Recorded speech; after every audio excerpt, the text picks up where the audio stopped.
లేఖన భాగం నుంచి అపోస్తలుడైన పౌలు కొరింథీయులకు రాసిన మొదటి పత్రిక, అపోస్తలుడైన పౌలు కొరింథీయులకు రాసిన మొదటి పత్రిక 15వ అధ్యాయము 54, 55 వచనాలు చదువుకుని 56 కూడా. అపోస్తలుడైన పౌలు కొరింథీయులకు రాసిన మొదటి పత్రిక 15వ అధ్యాయము 54, 55, 56 వచనాలు చదువుకుందాం. ఒకవేళ బైబిల్ లేకపోతే మీ తోటి వారికి సహాయం చేయండి. పక్కన వారికి ఎక్కడ ఎవరికైనా ఇద్దరు దగ్గర ఉంటే లేని వారికి బైబిల్ ఇవ్వండి. తర్వాత మీ ఇద్దరు చూసుకోనండి. ఒక బైబిల్ వెనక్కి ఇవ్వండి. రండి, దేవుడు ఒకసారి మళ్ళీ అందరం కలిసి చదువుకుందాం. పేజ్ నెంబర్ కొత్త నిబంధన చివరి నుంచి 156 పేజ్ నెంబరు. అపోస్తలుడైన పౌలు కొరింథీయులకు రాసిన మొదటి పత్రిక 15వ అధ్యాయం 54, 55, 56 వచనాలు. ఈ క్షయమైనది అక్షయజం ధరించుకున్నప్పుడు, ఈ మర్త్యమైనది అమర్త్యం ధరించుకున్నప్పుడు విజయమందు మరణం మింగిపోయబడను అని రాయబడి ఉన్న వాక్యం నెరవేరును. ఓ మరణమా నీ విజయం ఎక్కడా? ఓ మరణమా నీ ముళ్ళెక్కడ? మరణపు ముళ్ళు పాపము, పాపములకున్న బలము కర్మశాస్త్రమే. అయినను మన ప్రభు అయిన యేసు క్రీస్తు మూలమున మనం జీవమును గురించుకున్న దేవుడి స్తోత్రము. ఇక్కడ ప్రభు యొక్క వాక్యాన్ని మనం జాగ్రత్తగా అర్థం చేసుకున్నట్టు ఈ దినాల ఒక విషయం మనకి ఇక్కడ జ్ఞాపకం చేయబడుతుంది. ఇక్కడ చూసినట్లయితే ఇప్పుడు ఆరాధన వర్తమానంలో మనం కొన్ని విషయాలు జ్ఞాపకం చేసుకుంటూ వచ్చాం. దేవుడి గురించి జ్ఞాపకం చేసుకుంటూ వచ్చాం. ఒక క్రైస్తవుడు యొక్క విజయవంతమైన జీవితాన్ని, ఒక క్రైస్తవుడు సమస్తాన్ని చేయించేటప్పుడు ఆ క్రైస్తవుడికి ప్రభు ఏమిస్తున్నాడు అన్నది 7 విషయాలు మనం చూస్తూ వచ్చాం. దాంట్లో మొదటి మాట ఏంటి? విజయవంతమైన జీవితం కలిగిన క్రైస్తవుడికి ప్రభు ఏమిస్తున్నాడు? తెల్లని వస్త్రం ఇస్తున్నాడు. నేను మొదట చెప్పాను, నాకు కొద్దిగా మతి మరపని. తెల్లని వస్త్రాలు ఇస్తున్నాడు. రెండోదిగా జీవవృక్ష ఫలం. మూడోదిగా అధికారం ఇస్తున్నాడు సమస్తం పైన. నాలుగోదిగా కొత్త పేరు ఇస్తున్నాడు. ఐదోదిగా దేవుని ఆలయం స్తంభంగా చేస్తున్నాడు. ఆరోదిగా ఆయన సింహాసనం కూర్చోబెడుతున్నాడు. ఏడవదిగా రెండవ మరణం వల్ల ఏ హాని కలపని విజయవంతమైన జీవితాన్ని ఇస్తాడు. ఇప్పుడు ఆరాధనలో మనం 7 విషయాలు జ్ఞాపకం చేసుకున్నాం. సాధ్యమైనంత వరకు అందరూ గ్రహం కలిగిన వాడే. అయితే ఈ యొక్క ప్రభు బలంలో పాల్గొనక మునుపు, ప్రభు యొక్క బలంలో పాల్గొనక మునుపు మన జీవితాన్ని మనం పరీక్షించుకున్నట్లయితే కొన్ని విషయాలు ఇక్కడ బైబిల్ రాయబడుతూ వచ్చినాయి. ఆ విషయాలు మనం జ్ఞాపకం చేసుకున్నారండి. ఇక్కడ దేవుని యొక్క వాక్యాన్ని జాగ్రత్తగా మనం అర్థం చేసుకున్నట్లయితే అపోస్తలుడైన పౌలు కొరింథీయులకు రాసిన మొదటి పత్రిక 15వ అధ్యాయంలో 54 నుంచి 57 వచనాల వరకు ఏం రాయబడుతూ వచ్చిందంటే ఒక విజయం గురించి, ఒక జయం గురించి, ఒక విన్నర్ గురించి రాయబడుతూ వచ్చింది. ఏంటిది? ఒక విన్నర్. ఇప్పుడు చూడండి, ఇప్పుడు ఎక్కడో ఒలింపిక్స్ జరుగుతున్నాయి. ఎక్కడో లేండి, ఏదో జరుగుతున్నాయి ఒక గేమ్స్, వెయిట్ లిఫ్టింగ్ కానీ, రన్నింగ్ కానీ, రకరకాల గేమ్స్ ఉంటాయి. Tokyo, correct. కాబట్టి వాటిల్లో ఫస్ట్ ఎవరు వస్తారు? వాళ్ళు విన్నర్ కింద ఇస్తారు. లాస్ట్ లో వచ్చిన వాళ్ళు విన్నరే, లాస్ట్ లో విన్నర్. కానీ ఇక్కడ చూసినట్టయితే మొదటి వచ్చిన వారికి విన్నర్ కింద ప్రైజ్ ఇస్తారు. కానీ ఇక్కడ చూసినట్టు విన్నర్ అంటే ఏంటంటే అందరికంటే ముంగట్టు ఉండే వాడు, అందరికంటే విజయాన్ని పొందిన వాడు. కానీ ఇక్కడ చూసినట్టే యేసు క్రీస్తు ప్రభువు గురించి మనం అర్థం చేసుకున్నట్లయితే, ఆయన గురించి మనం ధ్యానించినట్లయితే మొదట మనం ఆరాధన చూసుకోవచ్చు. క్రైస్తవుడు విజయవంతమైన జీవితం కలిగితే తనకు ఏమిస్తున్నాడు అనేది ఆరాధన వర్తమానంలో 7 విషయాలు జ్ఞాపకం చేసుకుంటూ వచ్చాం. ఇక్కడ మనం అర్థం చేసుకోవాల్సిన విషయం ఏంటంటే, ఒక క్రైస్తవుడు చేయించవలసినది ఏంటి అంటే, ఒక క్రైస్తవుడు విజయం, ఒక క్రైస్తవుడు విన్నరగా అవ్వవలసిన ఏంటి, ఒక క్రైస్తవుడు విజయం పొందవలసిన ఏంటి అన్నది 7 విషయాలు బైబిల్. వేటిపైన క్రైస్తవుడు విజయం పొందాలి, దేనిపైన క్రైస్తవుడు విజయం పొందాలి. ఎందుకంటే విజయం పొందిన వారికి ప్రభు విస్తరాలు చూస్తూ వచ్చాం. అయితే మనం దేనిపైన విజయం పొందాలంటే బైబిల్లో చాలా విషయాలు ఉన్నాయి. ఒక 7 విషయాలు జ్ఞాపకం చేసుకుందాం. అవి జ్ఞాపకం చేసుకోవడం వరకు ప్రభు సహాయం కొరకు చాలా ప్రార్థన చేసుకుందాం. ప్రార్థన. పరిశుద్ధమైన తండ్రి, ప్రేమగల దేవ, సకల ఆశీర్వచన స్తోత్రాలు ఇచ్చిన ఘనమైన శ్రేష్ఠకరమైన నామమున స్తోత్రాలు. ఆరాధన వర్తమానంలో మీరు చేసిన మేలు, మీ నడిపింపు, మీ ప్రత్యక్షత కేవలం మీ కృపను బట్టి మిమ్మల్ని స్తుతిస్తూ గణపరుస్తూ ఆరాధిస్తున్నాం. ప్రభు మనతో జ్ఞాపకం చేసుకుని తండ్రి, మా ప్రభువులు మా రక్షకుడు యేసు ప్రభు వారు మా కొరకై చిందించబడిన రక్తము, మా కొరకై విరవబడినటువంటి దేహంలో కంటుండగా జ్ఞాపకం చేసుకుని ఆ దేహంలో పాల్గొనడానికి మునుపు మా జీవితాలు ఎవరికి వారు పరీక్షించుకుని సరిచేయబడిన వారిలో ప్రభుత్వంలో పాల్గొన్నట్లు సహాయం చేయమని మాతో మాట్లాడమని మీరు నడిపి మీ సహాయాన్ని కోరుకుంటూ, దేవా నిష్ప్రయోజనం ఒప్పుకుంటూ, దాసు యజమానులు వైపు చూస్తున్నట్లు, దాసులు యజమానుల వైపు చూస్తున్నట్లు ఈ మధ్యాహ్న కాల మాత్రమే మేమే ఉపేక్షిస్తున్నాం. మీరే సహాయం గురించి మహిమ పొందమని మాకు ఒకసారి నీ నామానికి మహిమ కలుగును కాక, నీ ప్రజల పక్షాన నీకున్న దోషుప్పున దైవలను జ్ఞాపకం చేసుకోవాలని సకల ఆశీర్వచన స్తోత్రం ఇచ్చిన ఘనమైన స్థుతిస్తూ తెరమైన ఆకాశం అనుగురించి ఆకాశం పడగలదు విస్తారమైన పరిశుద్ధాత్మను అభిషేకించి నీకు మహిమకరంగాను స్థితికరంగాను నీ నామ గంతకరంగా వాడుకుని మహిమ పొందమని మాతో మాట్లాడమని యేసు ప్రభు పరిశుద్ధమైన నామములో ప్రార్థిస్తున్నాం తండ్రి, ఆమేన్. ప్రభు యొక్క వాక్యాన్ని కొన్ని విషయాలు జ్ఞాపకం చేసుకుందాం. దేవుని యొక్క వాక్యాన్ని మనం చూసినట్లయితే ప్రభు యొక్క లేఖన భాగంలో ఇక్కడ కొన్ని విషయాలు రాయబడుతూ వస్తుంది. ఏంటంటే మనం చూసినట్లయితే ఆరాధన చూసుకోవచ్చు. ఒక క్రైస్తవుడికి విజయవంతమైన ప్రతిదాన్ని చేయించి క్రైస్తవుడికి ప్రభు ఏమిస్తున్నాడు 7 విషయాలు చూసుకోవచ్చు. క్రైస్తవుడు జయించవలసినవి ఏంటి? 7 విషయాలు ఉన్నాయి, చాలా ఉన్నాయి, ఒక 7 చూస్తాం. దాంట్లో మొదటి వారం మనం చూసినట్లయితే మొదటి దినవృత్తాంతములు రాసిన పత్రిక 18వ అధ్యాయం మొదటి వచ్చిన మొదటి దినవృత్తాంతములు రాసిన పత్రిక 18వ అధ్యాయం మొదటి వచ్చిన ఎవరైనా తీసిన వాళ్ళు చదివి సహాయం చేయండి. ఇది అయిన తర్వాత దావీదు ఫిలిష్తీయులను జయించి వారిని లోపరిచి రాజు పట్టణమును దాని గ్రామంలో ఫిలిష్తీయులు వశమున ఉండకుండా వాటిని చాలా. కనుక మనం చూస్తున్నట్లయితే దేవుడి యొక్క వాక్యాన్ని జాగ్రత్తగా అర్థం చేసుకున్నట్లయితే మొదటి దినవృత్తాంతముల గ్రంథంలో మనకు రాయబడినటువంటి మాటలు మనం అర్థం చేసుకున్నట్లయితే 18వ అధ్యాయము మొదటి వచనంలో ఒక క్రైస్తవుడు జయించవలసినవి ఏంటి అని మనం చూసినట్లయితే దాంట్లో మొదటి మాట ఇక్కడ కనబడుతుంది. ఎవరు? ఫిలిష్తీయులు. దావీదు ఫిలిష్తీయులు జయించాడు. అసలు ఫిలిష్తీయులు అనేవారు ఎలాంటి వారంటే ఒక్క మాటలో మనం ముగించాలంటే వాడు ఎలాంటి వారు? శరీరానుసారులు. ఫిలిష్తీయులు ఎలాంటి వారు? శరీరానుసారులు. కానీ ప్రతి క్రైస్తవుడు జయించవలసింది ఏంటంటే శరీరాన్ని జయించాలా. ఏం జయించాలా? శరీరాన్ని. ఎందుకు ఈ మాట చెప్పబడుతున్నామంటే ఫిలిష్తీయులు శరీరానుసారులని ఎలా మనకు అర్థమవుతుందంటే గొల్యాతు కనపడుతున్నాడు. ఫిలిష్తీయులు అందరూ కూడా వారు యుద్ధానికి రాకుండా గొల్యాతును పంపించారు. ఎందుకు గొల్యాతును పంపించారంటే వాళ్ళు సింపుల్ కూడా చెబుతున్నారు, అయ్యా గొల్యాతు వచ్చి మమ్మల్ని అందరితో యుద్ధం, మీరు అందరూ మాట యుద్ధం చేయవలసిన లేదు, ఎవరైనా మీలో ఒకరు వచ్చి ఆ గొల్యాతును చేయిస్తూ వచ్చాడో మేమందరం మీకు ఓడిపోయినట్టే.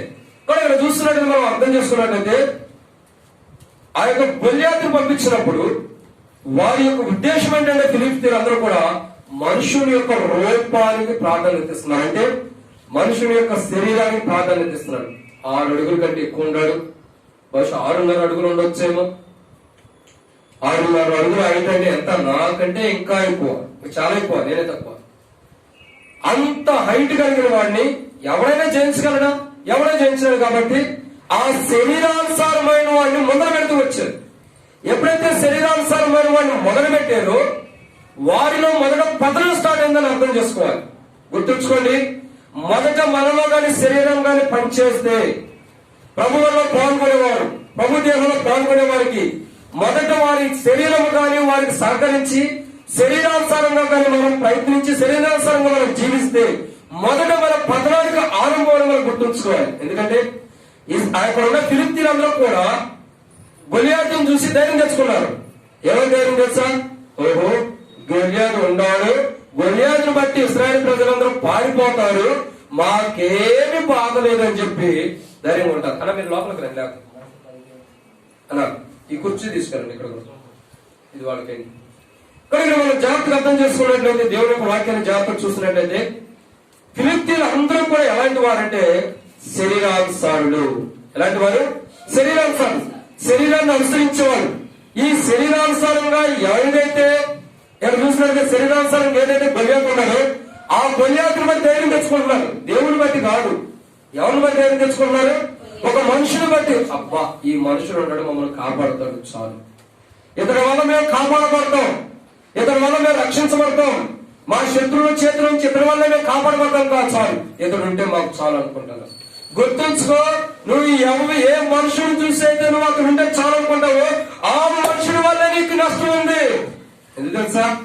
ఫిలిష్తీయులందరూ కూడా గొలియాతును చూసి ధైర్యం తెచ్చుకున్నప్పుడు ఒక పొట్టివాడే, నాలాంటి వాడే అనుకోండి, నన్ను పొట్టాడు అనుకోండి, పొట్టవాడి నాలాంటి ఒక చిన్నవాడు యవనస్తుడు ఏం చేస్తున్నాడు చూడు, యుద్ధానికి వెళ్తాడు. దేవుని గురించి ఒక మాట వినబడుతుంది, ఆ సున్నతి లేని ఫిలిష్తీయుడు వచ్చి జీవము గల దేవుని దూషిస్తాడు, అవమానకరంగా మాట్లాడుతున్నప్పుడు ఈ యొక్క దావీదు చిన్నవాడే, ఆ చిన్నవాడైనటువంటి దావీదుకి చెవుల్లో పడ్డప్పుడు హృదయం లోపల రోషం వచ్చింది.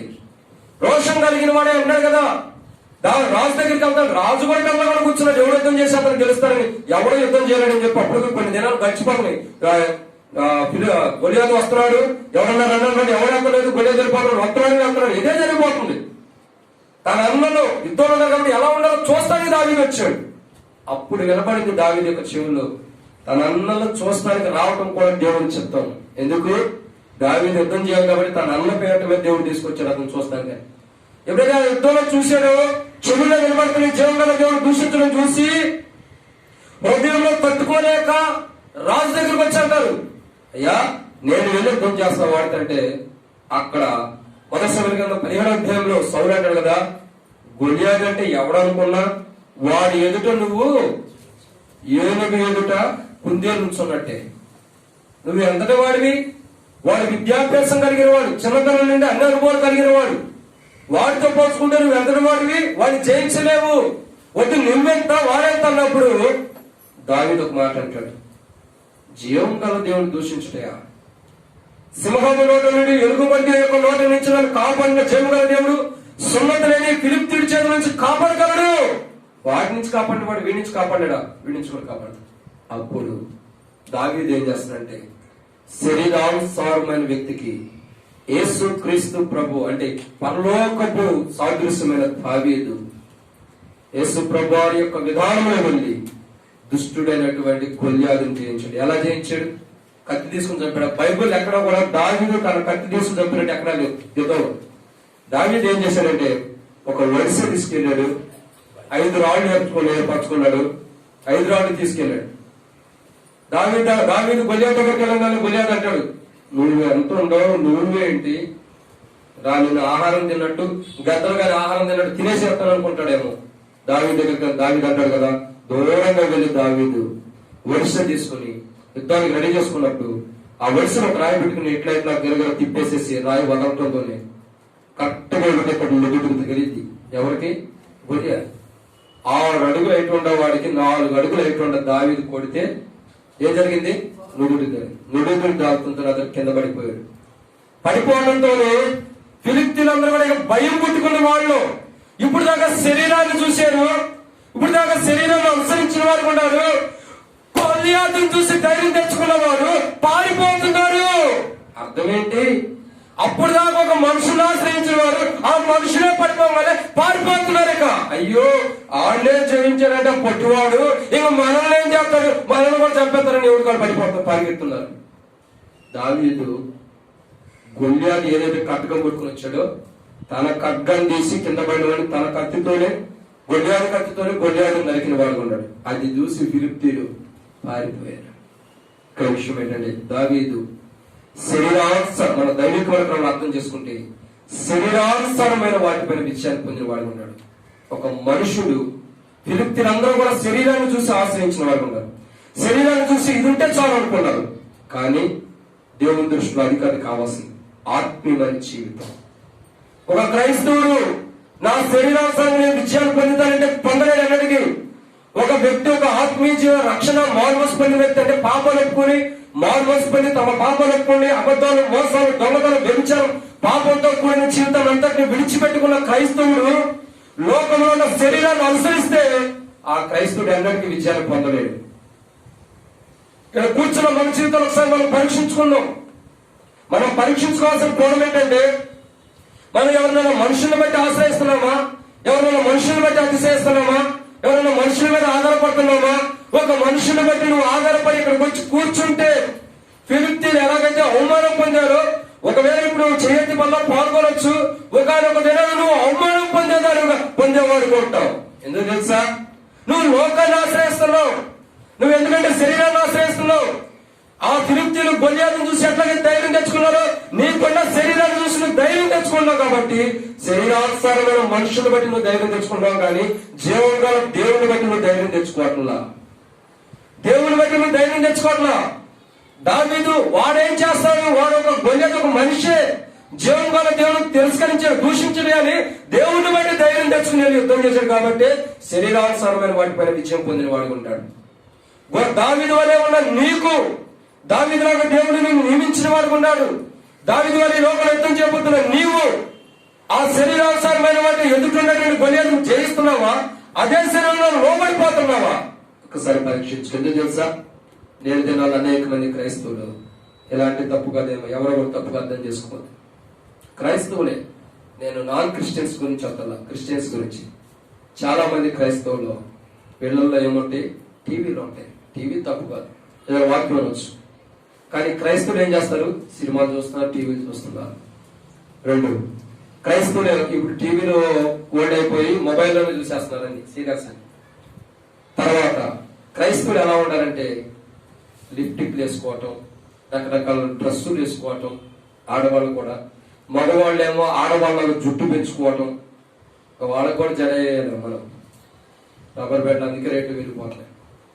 ఇంకా క్రైస్తవులు ఎలా ఉంటారంటే వేషధారణ, శరీరాన్ని ప్రత్యేకించుకోవడం. ఒక మీటింగ్కి వెళ్తే ఒక సహోదరిని చూస్తే ఆశ్చర్యం అనిపించింది. అప్పుడు బాగుండామే మొక్కల నిండా పూట కొట్టుకుని లిప్టిక్ వేసుకుని పెదాలకి రకరకాల అంగరంగ వైభవం వచ్చేసింది. ఏంటో ఈమా అంతమంది మన బాగుంది, ఇక్కడేంది ఎట్లా ఉందో చూస్తే వేషధారణ, హై హీల్స్ వేసుకుంది, రకరకాల ప్యాంట్లు టీ షర్ట్లు వేసుకుని మందిరానికి వస్తున్నారు. ఇదంతా లోకము. గుర్తుంచుకో క్రైస్తవుడా, నువ్వు ఏదైతే చివరికి నువ్వు నేల్ పాలిష్ చేసుకున్నా సరే అది కూడా లోకమే. ఎందుకు? వాటిని అందంగా చూపించుకోవడానికి. ఒక పురుషుడు కానీ స్త్రీ కానీ రూపాంతరం అందంగా ఉండవలసినవి ఏంటి? ఆత్మీయమైన వాక్యం యొక్క అలంకరణ. అసలు వాక్యంలో నుంచి వెళ్ళిపోయి శరీరంలో పడిపోయావు కాబట్టి వాక్యం నీకు ఎంత చెప్పినా నీకు అర్థం కాదేక. తొందరగా ముగిస్తే బెటర్ అనుకుంటావు. ఇంకెంత చెప్తాడు? తొందరగా ముగిస్తే బెటర్ అనుకుంటావు. ఎందుకు? నీ లోపలికి శరీరం వచ్చేసింది. అప్పుడు దాకా ఆత్మీయమైన నీవు ఆత్మానుసారంగా జీవిస్తున్న నీ లోపలికి శరీరం వచ్చేసింది. కాబట్టి ఇంకేమైపోతుంది? ఆ శరీరమే పనిచేస్తుంది. జాగ్రత్త. మీలో ఉన్నవాడు లోకంలో ఉన్నవాడు కంటే గొప్పవాడని బైబిల్ హెచ్చరిస్తుంది. ఒకప్పుడు లోకం నుంచి ఏర్పరచబడ్డావు. దేవుళ్ళలోకి వచ్చిన నీవు విజయవంతమైన జీవితం కలిగి ఉండాల్సిన నీవు నీలో ఉన్న ప్రభుని మరిచి, నీలో ఉన్న యేసు ప్రభుని మరిచి లోకానుసారంగా ఎందుకు పడిపోతున్నావు? బైబిల్ ఉంది కదా, బైబిల్ ఏమంటుంది? శరీరాన్ని జయించాలి. నేత్రాశ, శరీరము, జీవడము పెట్టి ఇవన్నీ ఎలా తీసుకెళ్తున్నాయి? మనిషి నరకానికి తీసుకెళ్తున్నాయి. గుర్తుంచుకో, నువ్వు క్రైస్తవుడు ఉండొచ్చు, రక్షణ పొంది ఉండొచ్చు, మారుమోసు పొంది ఉండొచ్చు, బాప్తిసం తీసుకొని ఉండొచ్చు, బలలో పాల్గొంటూ కూడా ఉండొచ్చు. అయినా నువ్వు శరీరాన్ని అనుసరించి జీవిస్తే ఎలాగైతే ఫిలిష్తీయులు అవమానం పొందారు, నువ్వు బలలో పాల్గొన్న దిన నువ్వు అవమానం పొందుతావు. ఆ అవమానం పొందకూడదంటే నువ్వు ఏదైతే శరీరాన్ని అనుసరించి జీవిస్తున్నావు, ఏదైతే నీ శరీరాన్ని ఇంకా ఎక్కువగా కనపరచుకోవాలని ఇష్టపడుతున్నావు, ఆ శరీరాన్ని చంపుకో. పౌలు అంటాడు, నా శరీరం నేను ఏం చేస్తున్నాడు? నల్లగొట్టుకోండి. నల్లగొట్టడం అంటే పల్లెటూరులో తెలిసింది. పచ్చని ఏం చేస్తారు? రోడ్లు పెట్టి దంచుతూ ఉంటారు. పౌలు తన శరీరాన్ని అలా నల్లగొట్టుకున్న వాడికి ఉంటాడు. కాబట్టి పౌలుని పత్రికలు కొత్త నిబంధనలు రాయబడుతూ వచ్చింది. కొత్త నిబంధన అంతట్లో కూడా పౌలు పత్రికలే ఎక్కువ ఉంటాయి. పౌలు రాసిన పత్రికలు ఎక్కువ. ఎందుకు? పౌలుకి ఎందుకు ప్రభు అంత ప్రాధాన్యత ఇచ్చాడు? పౌలు ఎలాంటి వాడు? దేవుని బిడ్డలు హింసించి గాయపరిచిన వాడు. అలాంటి పౌలుకి ప్రాధాన్యత ఎందుకు ఇచ్చాడంటే తన జీవితం మార్చుకున్న తర్వాత శరీరాన్ని నల్లగొట్టుకోవడానికి ఇష్టపడ్డాడు. ఇప్పుడు ప్రశ్నించుకున్న ప్రభు వల్ల పాల్గొంటున్నాడు. మనం జయించవలసింది ఏంటంటే శరీరాన్ని. దావీదు ఏదైతే శరీరానుసారమైన వాటిని జయించాడు, మనం కూడా మన శరీరానుసారమైన క్రియలన్నింటినీ కూడా జయించుకుంటూ, శరీరం ఏం చేస్తుందంటే ప్రార్థన చేయని కూడా ఆపేస్తుంది. మోకాళ్ళు ఉంచడానికి అలసిపోయి ఇంకేం ప్రార్థన చేస్తాం అనిపించింది. ప్రార్థన చేయాలన్నా అలాగే అనిపిస్తుంది. ఏదైనా దేవుని కొరకు కొంత పరిచయం స్వార్థ చేయాలన్నా ఇవాళ ఏం చేస్తాం లేదా రేపించాలి. అవే చంపుకోవాల్సిన మనుషుడు. ప్రార్థన చేయాలని తలపు వస్తే మోకాళ్ళు ఉంచడమే. శరీరం ఏమైపోయినా మోకాళ్ళు ఉంచితే ఆ మోకాళ్ళ జీవితంలో బలం పొందుతావు. ప్రభు అన్నాడు, వాడు మనిషి వల్ల రొట్టె వల్ల కాదు కానీ దేవుని నోటి నుంచి వచ్చి ప్రతి మాట వల్ల జీవిస్తాడు. ఇంకా నీకు బలం రావాలంటే ప్రార్థనే. గుర్తుంచుకో, నీ శరీరం నీకు సహకరించకపోయినా నువ్వు శరీరాన్ని సహకరించుకునేటట్టు సిద్ధపరచుకోవాలి. అప్పుడే శరీరాన్ని చేయించినట్టు. ఒకవేళ అలాంటి అనుభవం లేకపోతే కష్టపడతాం. రెండో విషయాలు చూడాలండి. మొదటి దినవృత్తాంతములు 18వ అధ్యాయం 2వ వచనం.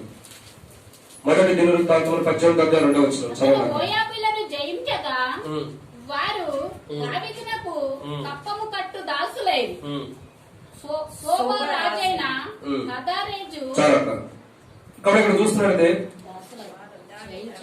మొదటి దినవృత్తాంతములు 18వ అధ్యాయం 2వ వచనంలో మోయాబీయులు కనపడుతున్నారు. ఎవరు వీళ్ళు? మోయాబీయులు. ఈ మోయాబీయులు ఎలాంటి వారంటే ఒక రకంగా చెప్పాలంటే అక్రమ సంతానం కలిగిన వారు.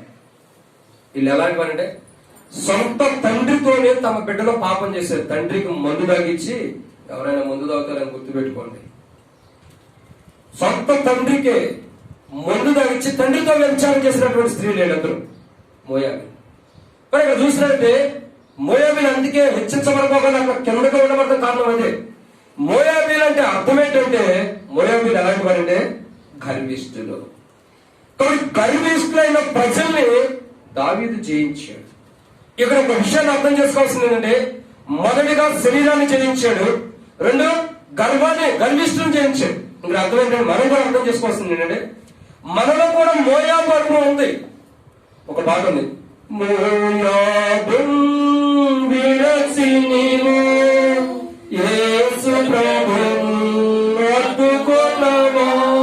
అంటే అర్థం ఏంటంటే ప్రతి క్రైస్తవులో మోయాబు యొక్క అనుభవం ఉంది. మోయాబు యొక్క అనుభవం ఉంది.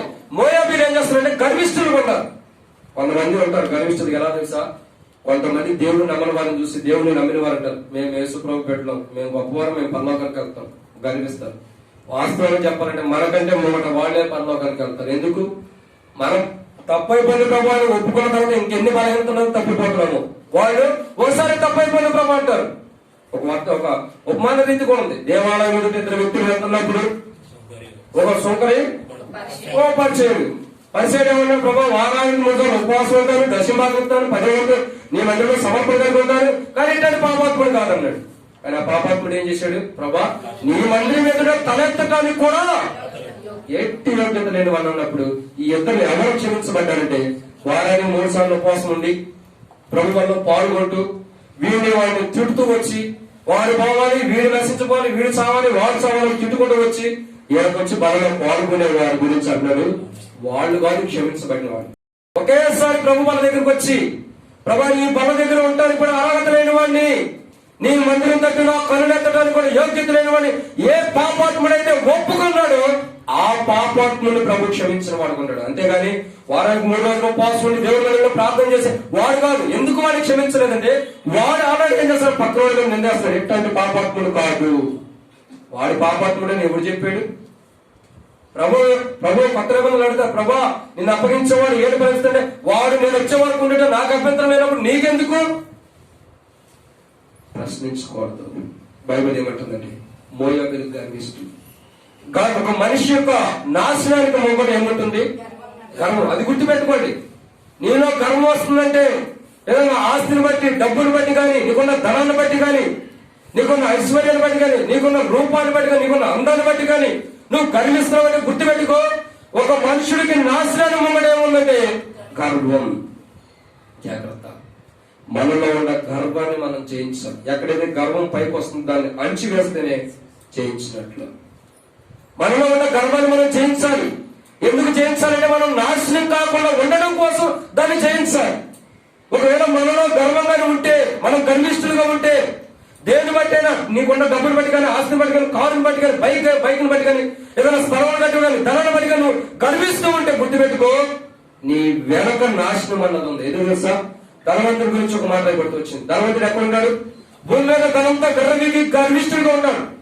డబ్బుని బట్టి, ఆస్తిని బట్టి, తనకున్న ధనాన్ని బట్టి ఎంతో గర్వించిన వాడు ఉన్నాడు. నాకు డబ్బున్నా నాకేంటి అనుకున్నాడు. ఒకనొక సమయంలో వాడు చచ్చిపోయాడు. చచ్చిపోయినప్పుడు వాడు ఎక్కడికి వెళ్ళాడు? ధనవంతుడు పాతాళంలో అగ్నిగుణంలో కాలిపోతున్నాడు. కాలిపోయేవాడు అప్పుడు గుర్తు చేస్తున్నాడు, అబ్రహామా నీ కుడిపార్శ్వంలో లాజరు ఎలాంటి వాడు భూమి మీద నిష్ఠ దరిద్రుడు, అంటే తింటానికి కూడా లేనటువంటి దౌర్భాగ్యమైన స్థితిలో ఉన్న లాజరు ఏమైపోతే వచ్చాడు.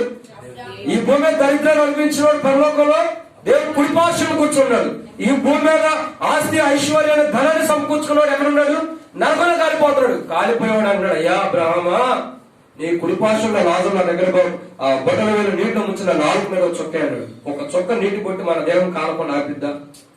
ఎందుకంటాడంటే భూమి మీద యేసు ప్రభా నేను పాపిలను ఒప్పుకోకుండా మొదట నన్ను ఆలుకి అడ్డగించింది కాబట్టి దాని బుద్ధి రావడం కోసం అలా చేయి. ధర్మంతుడయ్యా నేను అర్థం పెట్టి వచ్చాను, ఇంకా కింద నాకు 5 ఉన్నారు నా సహోదరులు, వాళ్ళన్నా సరే కనీసం వాళ్ళన్నా పరలోకానికి వచ్చేటట్టు చేయమంటే భూమి మీద దేవుని యొక్క వాక్యం బైబిల్ అనేది ఒకటి ఉంది. అక్కడ ధర్మశాస్త్రం పట్టుకు వచ్చింది, ఇక్కడ గ్రంథం బైబిల్ ఉంది. భూమి మీద బైబిల్ అనేది ఒకటి ఉంది. ఆ బైబిల్ ఎవరైనా చదివి ఆ బైబిల్ లోపల మాటలు తెలుసుకుని వాటి అందుకు జీవిస్తే వాడు పరలోకానికి వెళ్తాడు. ఆ బైబిల్ అనేది భూమి మీద ఉంచబడుతూ వచ్చింది. వాడు చదవకుండా బైబిల్ తిరస్కరిస్తే ఖచ్చితంగా వాడు నరకానికి వెళ్తాడు, నీకులాగా నరకానికి వస్తాడని చెప్పేసి. అంటే మరి దేవుడు పెట్టారా, మోయాబీలు గర్విష్ఠులు, భూమి మీద ఉన్న ధనవంతుడు గర్వించాడు కాబట్టి నాకేంటి అన్ని ఉండదు. భూమి మీద మరొక వ్యక్తి ఉన్నాడు, ఈ మాట చూసి నేను ముందుకు వెళ్దాం. మరొక వ్యక్తి ఉన్నాడు, ఎవడు? ఒక వ్యక్తి సర్వలోకాన్ని సంపాదించుకున్నాడు, తన ప్రాణంతో అంటున్నాడు, నా కుమార్ తినుము, నా ప్రాణమా తినుము తాగుము సుఖించుము.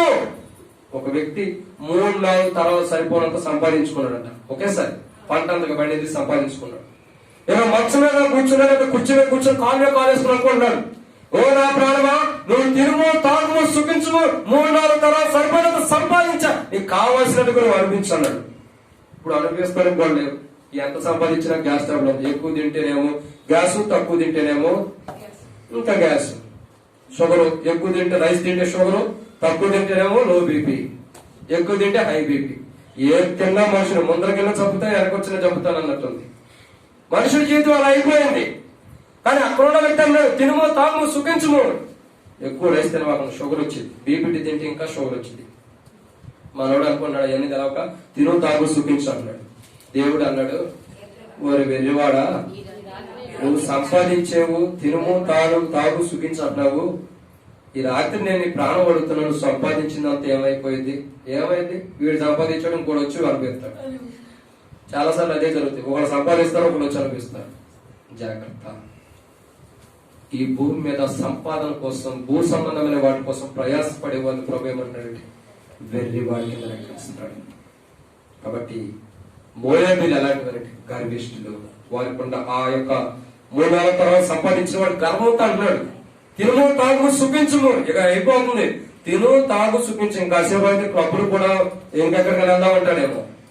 ఆ దినాల్లో క్లబ్బులు లేదండి, ఉంటే వెళ్ళేవాడు పబ్బులకి క్లబ్బులకి. అనుకుంటున్నాడు ఇంకెళ్ళిపోతా, నీకు కావాల్సినట్టుగా తిను తాగు సుఖించు, నీ ఇష్టం వచ్చినట్టు తాగేసేయి. ముందు నువ్వు బొల్లోడు, నువ్వు ఏం పర్లా, సరిపోను మనకి అంటున్నాడు.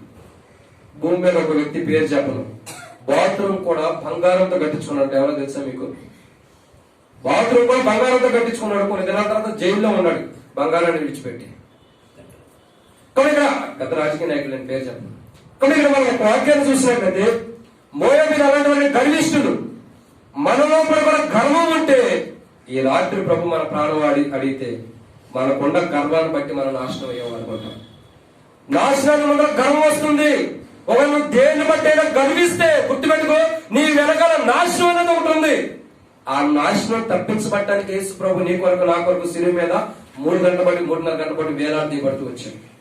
పాపాత్ములైన మన కోసం మనలో ఉన్న గర్వాన్ని ప్రభు తీసివేయడానికి, ఆ గర్వాన్ని పూర్తిగా తొలగించి గర్విష్ఠులైన మనల్ని మంచివారుగా చేయడం కోసం యేసుక్రీస్తు ప్రభు శిలువ మీద మన కొరకై వేలాడదీయబడిన వాడికి ఉన్నాడు. ఇంకా అర్థం కాకపోతే అర్థం చేసుకో, ప్రభు చనిపోయింది నీ నాలో ఉన్న గర్వాన్ని తీసివేయడానికి. మనం గర్విస్తున్న ఇంకా జీవిస్తున్నాడు గుర్తుంచుకో. ప్రభు నీ కొరకు చనిపోయిన గుర్తెరుగు. మనుషులు చేయించవలసిన మొదటి శరీరము, రెండోదిగా గర్భం. గర్భాన్ని ఎందుకు చేయించాలంటే వెనకాల నాశనం వస్తుంది. ఆ నాశనం రాకుండా ఉండడం కోసం గర్భాన్ని చేయిస్తే ఆ నాశనం నుంచి తప్పించబడి పరలోకం అంటాం. మూలంగా మనుషులు జీవించవలసింది ఇప్పుడు 2. మొదటి శరీరాన్ని, 2 మనుషులు గర్భాన్ని చేయించుకోవాలి. మూలంగా మనుషులు జయించవలసిందండి. రండి 2వ 9వ అధ్యాయం 24వ వచనం. 2:9 వచ్చింది. నేను త్వరగా ముగించి వేస్తానికి సమయం అయిపోయింది నాకు ఇప్పటికే. 2:9 వచ్చింది. చదవమ్మా. వెండి వస్తువులను 2:9 వచ్చింది.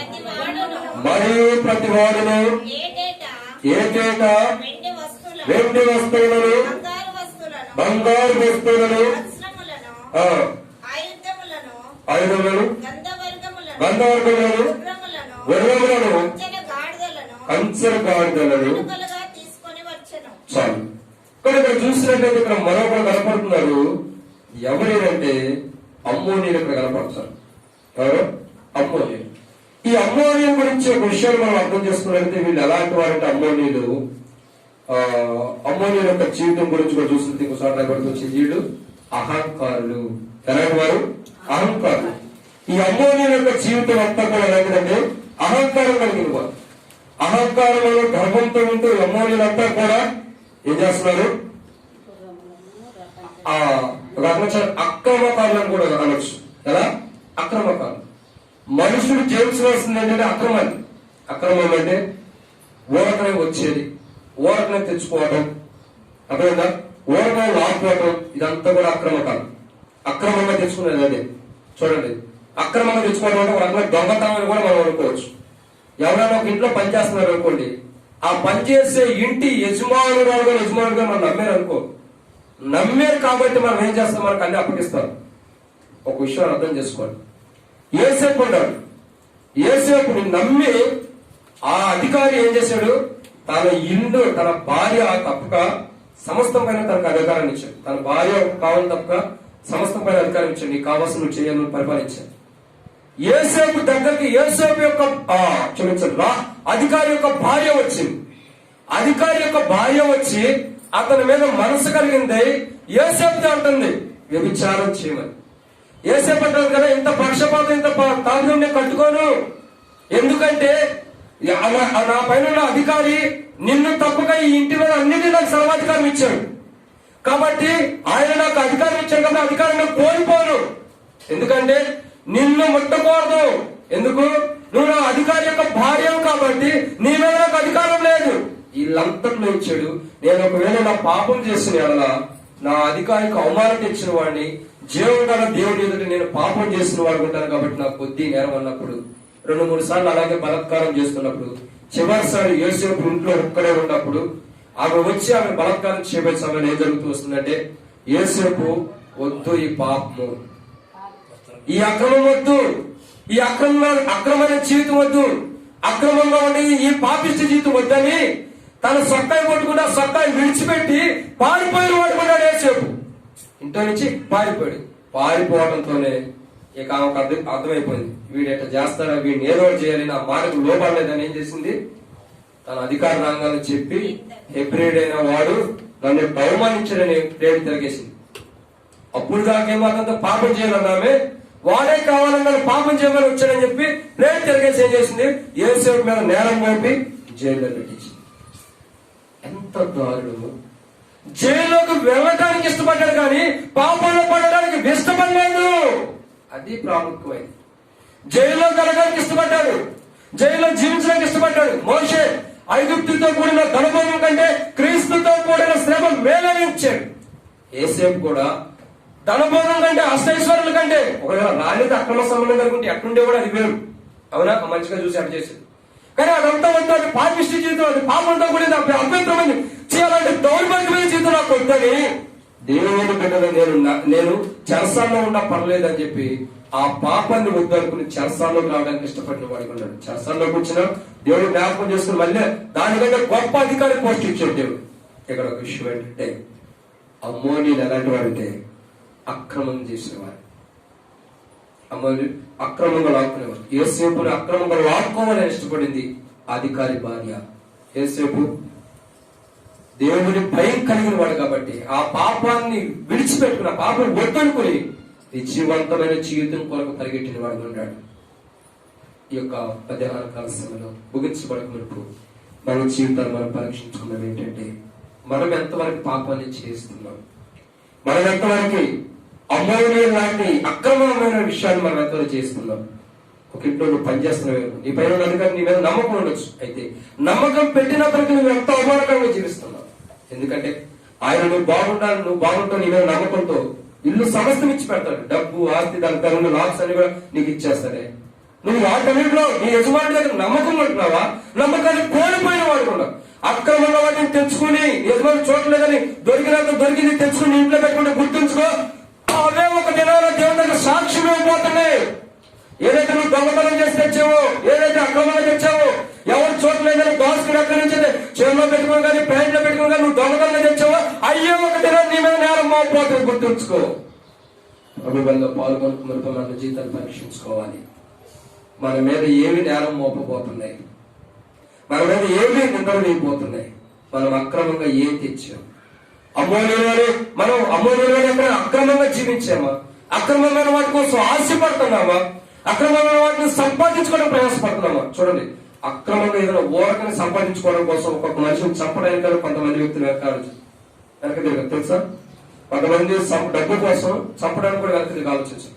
మధ్యకాలంలో మన సంఘంలో సేవకుడిని ఎక్కడో హైదరాబాద్ లో ఫ్లాట్ ఉంటే ఆ ఫ్లాట్ కానీ ఘర్షణ వచ్చి అసలు ఏదో లేకపోతే మంచిదని సేవకుడినే చంపేశారు. తెలుసా మీకు? ఏఎస్ఎన్ రెడ్డి అని మంచి సేవకుడు, నార్త్ ఏరియా సేవ చేసి ఇక్కడికి ఏదో స్థలం ఉంటే చూద్దామని ఇక్కడికి వచ్చాడు. ఇక్కడ రాయలసీమ ఏరియా నుంచి వచ్చిన వాళ్ళు కాపు కలిసారు, వీళ్ళందరూ చంపేశారు. ఎంత దారుణం! మోయాబీలు అలాంటి వాళ్ళంటే అక్రమంగా వాటి కోసం అనేకలు చంపడానికి కూడా వెనక తిరిగి ఆలోచించిన వారు. జాగ్రత్త, నువ్వు కూడా అలాగే మోయాబీ యొక్క అనుభవం ఉంటే నష్టపోతావు. మోయాబీ యొక్క అనుభవం ఉంటే నష్టపోతావు. ఎవరికైనా కీడు చేయాలన్నా, ఎవరికైనా నష్టం చేయాలన్నా, ఎవరికైనా హాని చేయాలన్నా ఉంటే నీ నష్టాన్ని నువ్వే తెచ్చుకుంటావు, కానీ అతడు బాగానే ఉంటాడు. గుర్తుంచుకో. కాబట్టి ఇక్కడ మనం గుర్తుంచుకోవాల్సిన కొన పెట్టండి. మనుషుడు జయించవలసిన మొదట శరీరము, రెండు తన లోపల ఉన్న గర్వాన్ని జయించాలి. మూడవదిగా మనుషుడు జయించవలసింది ఏంటంటే బైబిల్ సెలవిస్తున్నమాట ఏంటది? తన లోపల ఉన్న అహంకారం. ఏదైతే అహంకారంగా జీవిస్తున్నాడో, ఏదైతే గర్వంగా జీవిస్తున్నాడో, ఆ గర్వాన్ని, అహంకారాన్ని అంతటిని కూడా అక్రమంగా వచ్చే వాటిని, అక్రమమైన వాటిని అన్నిటిని కూడా జయించాలి. ఇక్కడ అమ్మోనీలు అంటే మోయాబీలు, అమ్మోనీలు వీళ్ళందరూ ఎలాంటి వారు అంటే అక్రమంగా సంతానం కలిగిన వారు, అంటే అక్రమంగా పుట్టిన వారు. సరైన విధంగా వివాహం చేసుకుని కన్నబిడ్డ భార్యలు, తండ్రి ద్వారా కనబడిన వారు. సొంత తండ్రి తన బిడ్డతో పాపం చేసి కలరు. తండ్రి కనాలని కాదు, ఆ కుమార్తె దేవుడి దగ్గరకు వచ్చినప్పుడు సగమలో ఎవరు లేకపోవడం చూసి అయ్యో మమ్మల్ని పెళ్లి చేసుకునేవాడు లేడు, మమ్మల్ని పెళ్లి చేసుకుని మాతో జీవించేవాడు ఎవరు లేడని గుహలో ఉన్నప్పుడు ఒకరి నుంచి కాపాడబడతాడు. లోతు గుహలోకి వెళ్తే లోతుకి ద్రాక్షరసం అంటే మద్యం తాగించి, ముందు తాగించి, తాగిన వైపులో ఉన్నటువంటి లోతుతో అన్న కూతుర్లిద్దరు వ్యభిచారం చేశారు. ఎంత దారుణమైన మాట, ఎంత దారుణమైన మాట. ఆ సంతానమే మోయాబీలు, అమ్మోనీలు. అమ్మోనీలు అలాంటి అక్రమ సంతానం అంటే అదే. పాపం చేయడానికి వడ్డీ వరుస లేనివారు, వాయువు వరుస లేనివారు, పాపం చేయడానికి ఇష్టపడిన వారు. మాట చెప్పాలంటే పాపాన్ని ద్వేషించుకోవడానికి ఇష్టపడాల, పాపాన్ని ఇష్టపడిన వారు. జాగ్రత్త, నీవు నేను కూడా అదే పాపాన్ని ఇష్టపడుతున్నాం, మేము అదే పాపాన్ని జీవించడానికి ఇష్టపడుతున్నాం. గుర్తుంచుకో, ఖచ్చితంగా తీర్పు. ఆరోగ్యం చూస్తూ వచ్చాం. ఒక స్త్రీని మోహం చూపుతో చూచేవారు తన హృదయంలో వ్యభిచారం అంటే బహిరంగంగా చేయవలసిన. రోడ్డు స్త్రీ చూసి అబ్బాయిలో బాగుందంటే చాలు నీ హృదయంలో వ్యభిచారం చేసినట్టు. రోడ్డు పురుషులు చూసే బాగుండాలి అనుకుంటే చాలు అక్కడ నీ హృదయంలో వ్యభిచారం చేసినట్టు. అట్లాంటి వ్యభిచారాలు ఎన్ని చేసి ఇక్కడికి వచ్చి కూర్చున్నా, ఎంతమంది అలాంటి పాపం చేసి ఇక్కడికి వచ్చి కూర్చున్నా ఒకసారి పరీక్షించుకో. ప్రభు వల్ల పాల్గొనకు వరకు ప్రేమైన దేవుని పెట్టారు. బైబిల్ సెలవిస్తుంది మోయాబీలు అక్రమమైన సంతానం కలిగిన వారు. నాలుగోదిగా మోయాబీలు ఇక్కడ మనం చూస్తున్నాం. మొదటి ఇప్పుడు 3 విషయాలు చూస్తూ వచ్చాం. మనం జయించవలసింది ఏంటి? శరీరాన్ని. 2 మనలో ఉన్న గర్వాన్ని జయించాలి. 3 అహంకారము, అక్రమమైన దాన్ని జయించాలి. 4వదిగా జయించవలసింది ఏంటి? చూడాలండి దేవుని వాక్యంలో నుంచి 4వ విషయాన్ని చూసినట్టయితే కీర్తన గ్రంథము, క్షమించండి, తర్వాత నెహెమ్యా గ్రంథం 9వ అధ్యాయం. నేను ముగించి వేస్తున్నాను ఒక 10 నిమిషాలు, 15 నిమిషాలు. నెహెమ్యా గ్రంథం 9వ అధ్యాయం 24వ వచనం. ఎవరికైనా వాక్యం అర్థమవుతుందా? కాకపోతే చెప్పండి, మరొక కోణం లేదు. ఇవాళ ఎటు భోజనాలు ఉన్నాయి కాబట్టి కొంచెం ఎక్కువసేపు చెప్పుకోవచ్చు. షుగర్ బీపీలు ఉండవాళ్ళే మొదటి తినేసి వచ్చేసి. సరే, నెహెమ్యా గ్రంథం 9వ అధ్యాయం 24వ వచనం చదవండి. ప్రవేశించి ఆ, ఆ దేశమును స్వతంత్రించుకొనిరి. ఆ, నీవు కనానీయులను ఆ, ఆ దేశ నివాసులను ఆ. జయించి జయించి తనకు మనస్సు వచ్చినట్లు ఉమ్. చేయుటకు వారి రాజులను ఆ. ఆ దేశ జనులను ఆ. వారి చేతికి అప్పగించితివి. చాలా. కాబట్టి 9వ అధ్యాయము 24వ వచనం రాయబడుతూ వచ్చింది ఏంటి?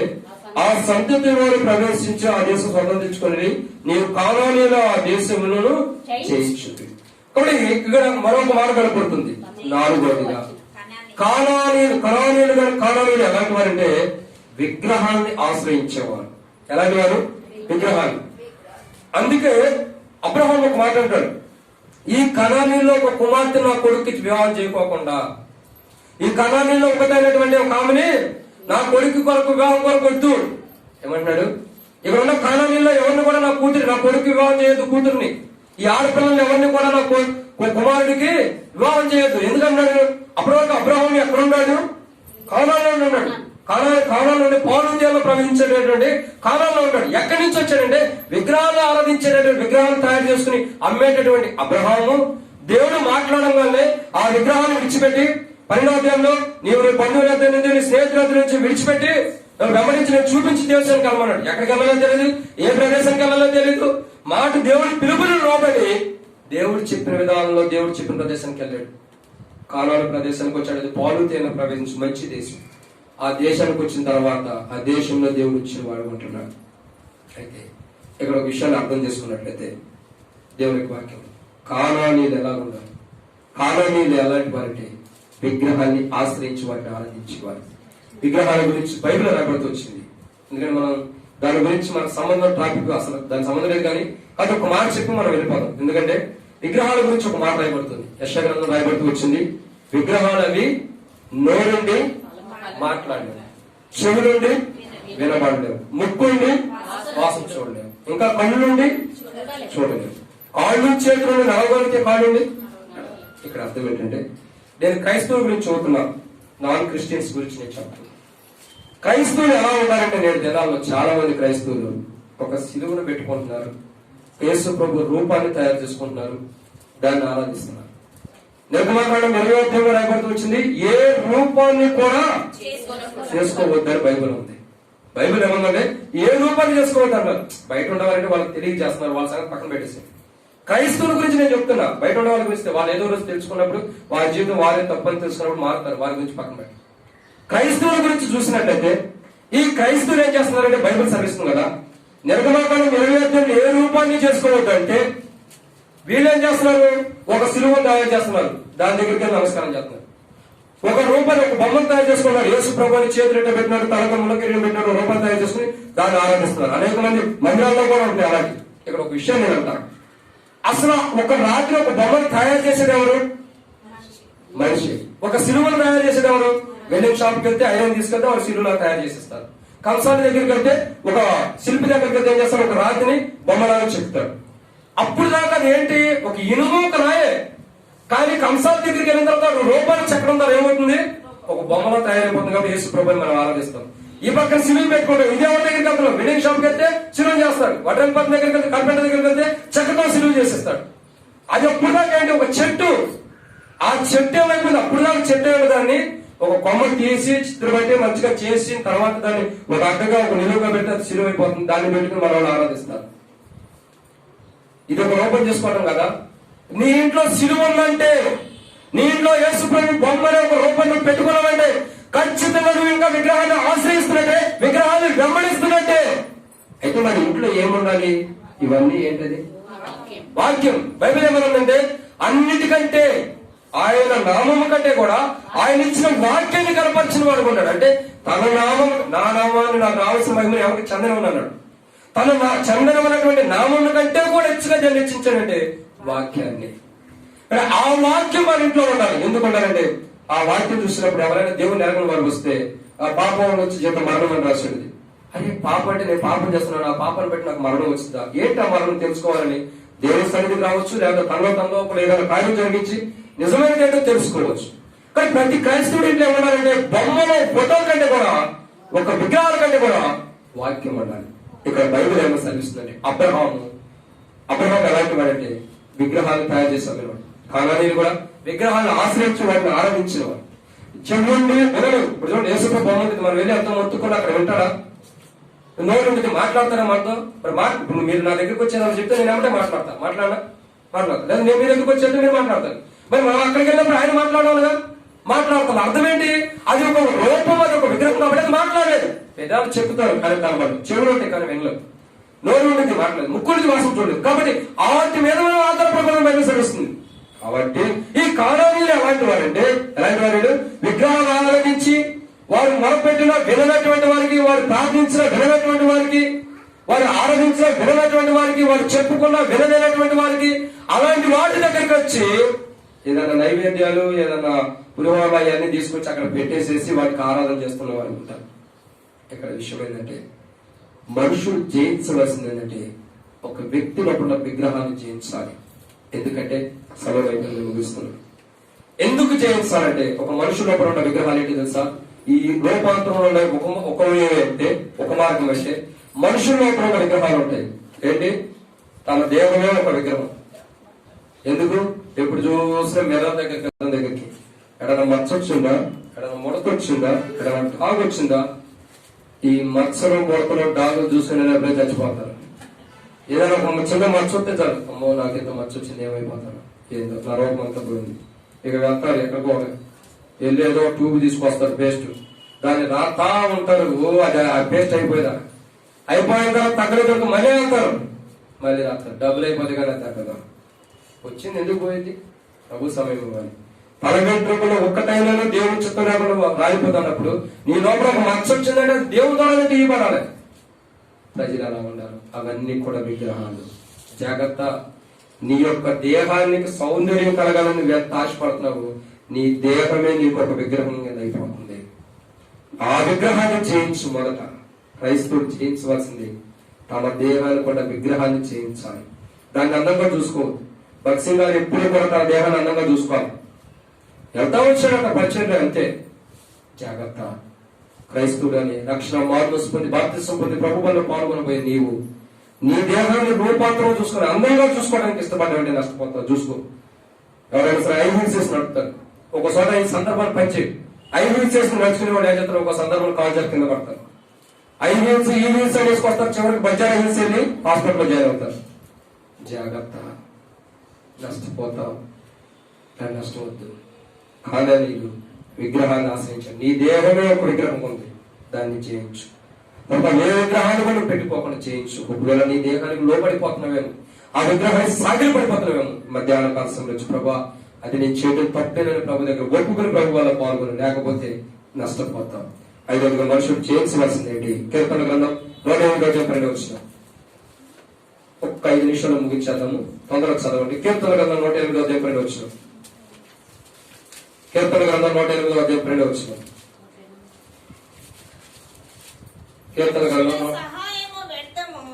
మనుషుల సహాయం వ్యర్థము, శత్రువులు చేయించుటకు నీవు నాకు సహాయం తెచ్చు. కాబట్టి ఇక్కడ చూస్తున్న 5 ఏదన్నది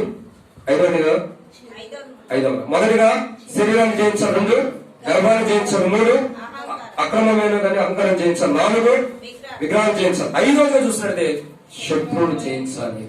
శత్రువు అంటే ఎవరు? బైబిల్ రాయబడుతూ వచ్చింది అపవాది. కానీ అపవాది ఏం చేస్తాడంటే దేవుని వాక్యం మనకు తేలికగా కనబడకోకుండా మన కళ్ళు మూసివేస్తాడంట. అపవాదిని ఎందుకు చేయించాలంటే దేవుని యొక్క వాక్యం మనకు తేలికగా కనబడుకోకుండా ఆ కంటిని మూసివేస్తాడంట. అంటే బైబిల్ చదువుతాం కనబడకూడదు, కానీ దీని లోపల మనం తెలియకోకుండా జనరల్ గా వెళ్ళిపోయేటట్టు చేస్తాం. కొంతమంది బైబిల్ చదువుతారు, దాంట్లో మర్మం ఏంటి తెలియదు. ఎందుకు చదువుతారో తెలియదు. చదవాలంటే చదవాలి, ఒక ఆచారంగా చదువుతారు అంతవరకే.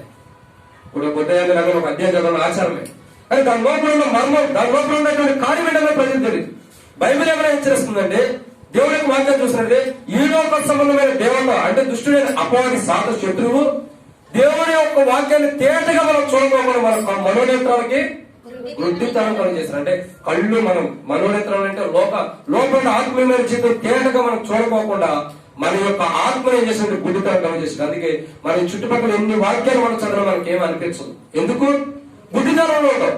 మనం గుడ్డితనంలో ఉన్నాం కాబట్టి మనం ఎన్ని చదివినా ఉపయోగం లేదు.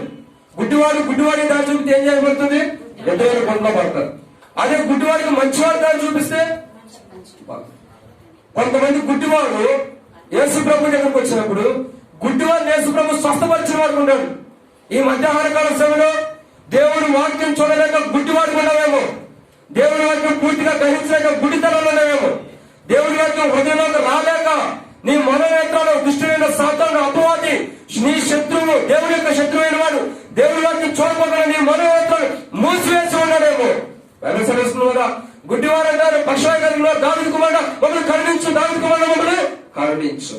మధ్యాహ్నం కలుస్తాను మనం కూడా అదే స్వరాన్ని ప్రభు దగ్గరికి వచ్చి పలుకుదాం. ప్రభా, దావీదు కుమారుడా నేను పాపంలో ఉన్నా, దేవుని వాక్యం తేటగా చూడకోకుండా నా కన్నుల ప్రభావ మూసివేస్తున్నాయి. దుష్టుడైన అపవాది నేను జయించలేకపోతున్నా, శత్రువుని జయించలేకపోతున్నా. కాబట్టి శత్రువు ఏం చేస్తున్నాడంటే నీ వాక్యాన్ని నేను తేటగా చూడకోకుండా నా మనోనేత్రాలు మూస్తున్నాడు. ప్రభా, దావీదు కుమారుడా నన్ను కరుణించిన మనోనేత్రాలు తెరవమంటే దేవుని వాక్యం ఏదైతే చూడలేక మనోనేత్రాలు ముయ్యబడిన మనోనేత్రాలు ప్రభు తెరిపించేవాడు అంటాడు. కాబట్టి నా ఐదవదిగా మనం జయించవలసింది ఏంటంటే శత్రువుని జయించాలంటే శత్రువు ఏం చేస్తాడు? వాక్యం చదివితే సరైన విధంగా వాక్యం చదివితే శత్రువుని జయిస్తాడు. ఆ వాక్యం చదవకోకుండా, వాక్యం మర్మాలు తెలవకోకుండా శత్రువు మన మనోనేత్రాలను మోస్తాడు. ప్రభు వాళ్ళ దగ్గరికి వచ్చిన మన జీవితం పరీక్షించింది. ఎన్నిసార్లు దేవుని యొక్క వాక్యం నీకు మాట్లాడుతున్నా, ఎన్నిసార్లు దుష్టుడు శత్రువు దాన్ని మనోనేత్రాలు మోయబడుతూ వచ్చింది. ప్రభు వల్ల పాల్గొనడానికి వచ్చేవే ఎన్నోసార్లు దేవుని వాక్యం నీతో మాట్లాడుతున్నా, వాక్యానికి విధేయత చూపించుకోకుండా, ఆ వాక్యాన్ని లోపడిపోకుండా, ఆ వాక్యాన్ని తిరస్కరించి, ఆ వాక్యాన్ని కాదనిపి, ఆ వాక్యం నాకు అవసరం దూరంగా వెళ్ళిపోతూ వస్తున్నావే. ఎన్ని దినాలన్నీ దూరం వెళ్ళగలుగుతావు? గుర్తుపెట్టుకో, శత్రువుని మనోనేత్రాలు మూసి నిన్ను దూరంగా తీసుకెళ్తున్నాడు. బైబిల్ చదివిస్తుంది కదా, ఆ మనోనేత్రాన్ని మధ్యాహ్న కాల సమయం ప్రభా నేను ఒప్పుకుంటున్నా, మనుషుడు జయించవలసింది ఏంటంటే శత్రువుని. ఎందుకు శత్రువుని జయించండి? శత్రువు దేవుని వాక్యం తేదగా చూడకుండా మన మనోనేత్రాలు మూసి ఉండేది. కాబట్టి ఇక్కడ ఇప్పుడు ఇచ్చాను ప్రభా, నేను జయించలేకపోతున్నా. ఆ గుడ్డివారు ఎలాగైతే దావీదు కుమారుడు కేకేశారు, కరుణించమన్నారు. ఈ మధ్యాహ్న కాలంలో ప్రభు దగ్గరికి వచ్చి మనం కూడా అయ్యా దేవుని వాక్యం తేదగా చూడకోకుండా నా మనోనేత్రాలు దుష్టుడైన శత్రు మూసివేస్తున్నాడు. ప్రభా, దావీదు కుమారుడు నా కన్నులు తెరవమంటే ప్రభు మన మనోనేత్రాలు తెరిచి ప్రభు తేటగా దేవుని వాక్యాన్ని మనం బయలుపరిచి ప్రభు వాళ్ళు పాల్గొని సిద్ధపరుస్తాడు. పాడు మనం చూడాలని ముగించబడుతుంది. యోహాను సువార్త 16 వచ్చిన మనుషులు చేయించవలసింది అంటే మొదటి శరీరము, 2 గర్భము, 3 అహంకారం, 4 విగ్రహాలు, 5వదిగా శత్రువుని చేయించాలి. అందుకే పౌరుడు అంటాడు శత్రు తంత్రంలో మనం ఎరగలవారం కావాలి. శత్రువు ఏం చేస్తాడు? ఏదో ఒక ప్లాన్ చేసుకుని అతను మనం పడవేయడానికి. గుర్తుంచుకో, శత్రువుని చేయించాలి మనం. 6వదిగా మనుషులు చేయించవలసింది ఏంటి? యోహాను సువార్త 16:33 వచ్చిన యోహాను సువార్త చదవండి. నా యందు మీకు సమాధానం కలుగునట్లు ఈ మాటలు మీతో చెప్పుచున్నారు.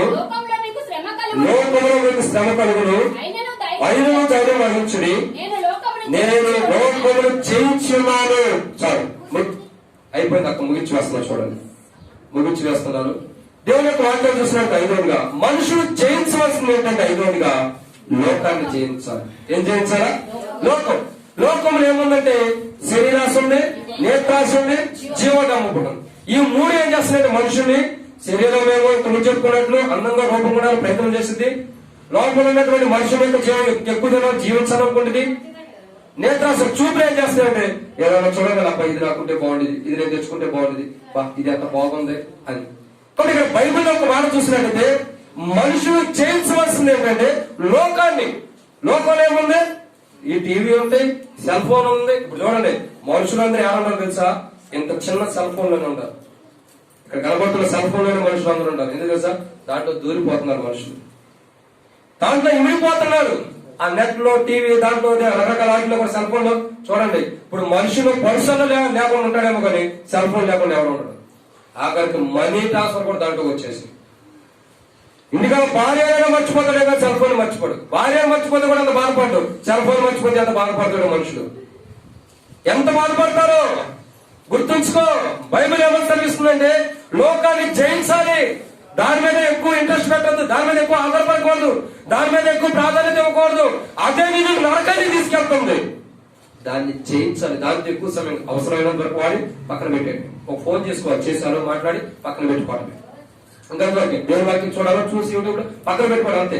ఎక్కువసేపు దాన్ని వాదించుకోకూడదు. ఎక్కువసేపు దాంట్లో కదా ఉంటే దాని ఒకదాన్ని బట్టి ఇంకోటి, ఇంకో దాన్ని బట్టి ఇంకోటి పాపలోకి వెళ్ళిపోతూనే ఉంటాం. కానీ ఇక దాని లోపల నుంచి బయటికి రావు. ఆ మధ్యకాలంలో చూస్తూ వచ్చి ఇప్పుడు ఆగిపోయింది. పబ్జి అని గేమ్స్ ఆడుతూ ఉండేవాడు. చిన్నపిల్లలు ఎక్కడ ట్రైన్ వెళ్ళినప్పుడు ఆ సందర్భంలో చూస్తే ఎప్పుడు పబ్జి ఆడుతూనే ఉండేవాడు. ఏంటన్నా ఏదో ఆడతారంటే అంకుల్ ఈ గేమ్ బాగుండేది అంకుల్ అంటారు. మేము అంకులు అంట సరే అంటే అన్న గేమ్ బాగుండేది అంట. ఆ గేమ్ ఎప్పటి వరకు అంటే నేను గుంటూరులో మొదలేస్తే హైదరాబాద్ వచ్చేంత ఆడుతూనే ఉన్నాడు. కళ్ళు ఏమైపోతుంది తెలుసా? తన కళ్ళు తన మైండ్ అంతా కూడా దాని మీద పెట్టాడు. అతను ఎక్కడ గేమ్ ఆడేటప్పుడు చచ్చిపోతున్నాడు అనుకోండి, అబ్బా అంకుల్ మైండ్ పోతుంది అంకుల్ అంట. ఆ గేమ్ ప్రెషర్ అంతా కూడా మైండ్ మీద కేంద్రీకృతం అయిపోతుంది. కాబట్టి అతను ఏమైపోతున్నాడు మానసికంగా. మీకు తెలుసండి, ఒక అతని పబ్జి మీద ఆడి ఆడి ఎర్రగడ్డ హాస్పిటల్లో జాయిన్ అయ్యాడు తెలుసా, పిచ్చోడు అయిపోయాడు. మనుషులు అలా అవుతారు, జాగ్రత్తలు. పిచ్చివాడు కాకుమునిపే మారు. అలాంటి కోరికలు అలాంటి ఆశలు ఇప్పుడే మారిపో. బైబిల్ ఏమైనా హెచ్చరిస్తుందండి చివరిగా, అది లోకము, దాన్ని జయించు. ఏదైనా సెల్ ఫోన్ లో గేమ్స్ ఉండే అది లోకం జయించు. ఆ సెల్ ఫోన్ లో గేమ్స్ కొరకు నువ్వు సమయం కేటాయించండి.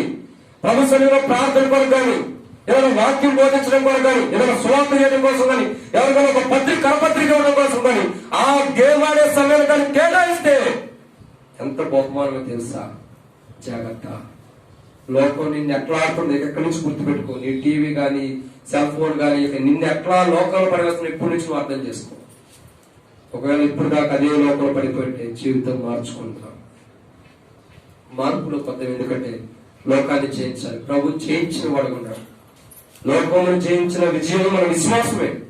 మనం దేవుని మీద విశ్వాసం కలిగి ఉంటే ఇది నా కొట్టు, దీని వల్ల నేను నరకానికి వెళ్తానని నమ్మకం కలిగి దీన్ని వాడను అనుకుంటే ఏముంటుంది? అది విశ్వాసమే. దాన్ని బట్టి పర్వతానికి వెళ్తాం. కాబట్టి శత్రువుని జయించాలి. మనం శత్రువుని జయించాలి. జాగ్రత్త. ఇప్పుడు ప్రభు వాళ్ళ దగ్గరికి వస్తే నీవు శత్రువుని జయిస్తున్నావా? అదే శత్రువును సాగిలి పడుతున్నావా? శత్రువుని జయించినటువంటి అనుభవం ఉందా? సాగిలి పడిన అనుభవం ఒకసారి పరీక్షించుకో. ఒకవేళ నువ్వు శత్రువు సాగిలి పడిన వాడు ఉంటే, లోకాన్ని సాగిలి పడిన వాడు ఉంటే, లోకానికి పడిపోయిన వాడు ఉంటే నష్టపోతాం. లోకాన్ని జయించాలి. ప్రభు లోకాన్ని జయించిన వాడు ఉన్నాడు. మనం కూడా లోకాన్ని జయించాలి. లోకమే మన పాదముల కింద ఉంటుంటే నువ్వేదో లోకం కిందకి వెళ్తున్నావు. లోకమే దేవుడి పాదముల కింద పెడుతున్నాడు. గుర్తుంచుకో. ఆ లోకానికి సాగిలి పడు. ఆదామావుని దేవుడు ఏదో తోటలో పెట్టి అయ్యా సమస్తాన్ని ఏరుకోమన్నాడు. నిజంగా చెబుతారు కదా, ఆదాము ఒక్కడే భూమి మీద ఉన్న జంతువులన్నిటికీ పేరు పెట్టినవాడు.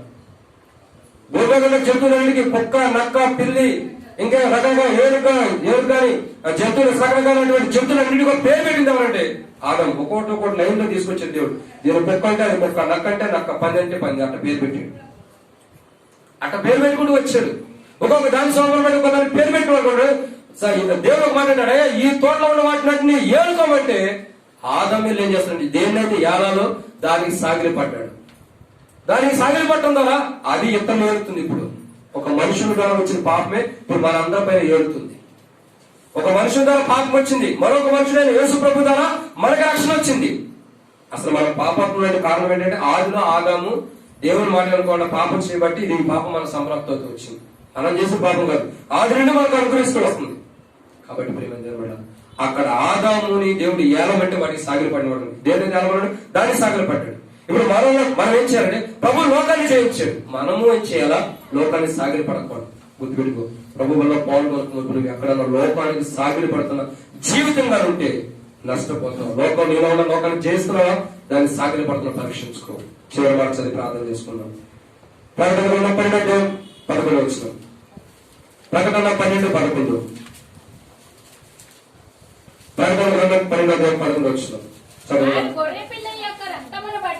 తాము గొర్రె పిల్ల యొక్క రక్తమును బట్టి తాము ఇచ్చిన సాక్ష్యమును బట్టి వారిని జయించి ఉన్నారు కానీ మరణము వరకు తమ ప్రాణములు ప్రేమించిన వారు చాలు. చివరిగా మనం జయించవలసింది ఏంటంటే మరణాన్ని. ఏం జయించాలా? మరణాన్ని. ఇక్కడ ఉన్న కొంతమంది ఉన్నవారు వారు యేసుక్రీస్తు ప్రభు రక్తంలో తమ పాపలను కడుక్కుని తమ వస్త్రాలు ఉతుకు పెట్టుకుని వచ్చిన వారు వీరు భూమి మీద ఏం చేశారంటే మరణాన్ని జయించిన వారు ఉన్నారు. అంటే అర్థమేంటి? మరణం వస్తుందంటే దాన్ని సాగిలి పడుతున్నారు. ఇప్పుడు చూడండి, ఎవరికైనా ఏదైనా బాధ వచ్చిందంటే అయ్యో నా బాధ వచ్చేసింది, జ్వరం ఎప్పుడు తగ్గిపోయి జ్వరమా తగ్గిపో అంటారు, గ్యాస్ ట్రబుల్ నువ్వు తగ్గిపో అంటారు. మనుషులు ఏం చేస్తారంటే మరణానికి సాగిలి పడుతున్నాడు, మరణానికి భయపడుతున్నాడు, మరణానికి భయపడి దాన్ని సాగిలి పడుతున్నాడు. బైబిల్ ఏమంటుందంటే మరణాన్ని జయించాడు ప్రభు. ఎందుకు? యేసు ప్రభు రాకమునుపు మాట చెప్పి నేను ముగించి వేస్తాను. బైబిల్ ఓపెన్ చేస్తుంటే ఇంకెక్కువసేపు చెప్పొద్ది.